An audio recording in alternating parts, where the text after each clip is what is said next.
আসসালামু আলাইকুম রহমতুল্লাহি ওবারাকাতু। বন্ধুরা কেমন আছেন? আশা করি ভালো আছেন। তো ওমান প্রবাসী ভাইরা আপনারা অবশ্যই ভালো আছেন। যে কথা না বললে নয়, যারা আমার চ্যানেলটাকে সাবস্ক্রাইব করেন নাই অবশ্যই চ্যানেলটাকে সাবস্ক্রাইব করবেন এবং সাথে থাকা বেল আইকনটি বাজিয়ে দিবেন পরবর্তী আপডেট পাওয়ার জন্য। আর যারা অলরেডি সাবস্ক্রাইব করেছেন তাদেরকে অসংখ্য অসংখ্য ধন্যবাদ। আসলে আজকে অনেক গুরুত্বপূর্ণ ওমানের নিউজ আছে, তো আপনারা দেখতে থাকুন এবং শুনতে থাকুন। শুরুতে করোনা আপডেট নিয়ে ওমানে বর্তমানে গতকাল 4625 জন করোনা আক্রান্ত হয়েছেন। তার মধ্যে মারা গেছেন গতকাল পর্যন্ত 19 জন, অর্থাৎ 4625 জন আক্রান্ত ওমানে। গতকাল পাওয়া গেছে মোট 284 জন, তার মধ্যে ওমানি হচ্ছে 80 জন আর বাকি 204 জন হচ্ছে প্রবাসী।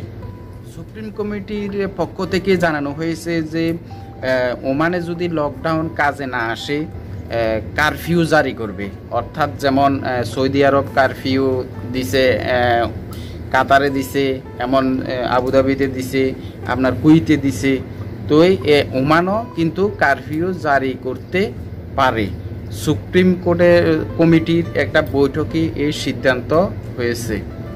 আপনারা জানেন যে সোশ্যাল মিডিয়াতে একটা সুপ্রিম কমিটির বৈঠকে একটা সিদ্ধান্ত ভাইরাল হয়েছে বিভিন্ন সোশ্যাল মিডিয়াতে, ফেসবুক গ্রুপে। এখানে বলা হয়েছে কারা কারা পাবে না চিকিৎসা বিনামূল্যে, কারা কারা পাবে। এখানে অর্থাৎ যাদের স্পন্সর আছে, ইন্স্যুরেন্স আছে, আরবাব ঠিক আছে, কিন্তু তাদের চিকিৎসা গ্রহণ ইন্স্যুরেন্স কোম্পানি গ্রহণ করবে এবং স্পন্সরে গ্রহণ করবে।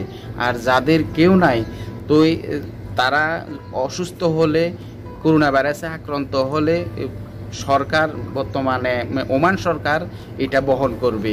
এই মর্মে সুপ্রিম কমিটির বৈঠকে এটা সিদ্ধান্ত হয়েছে।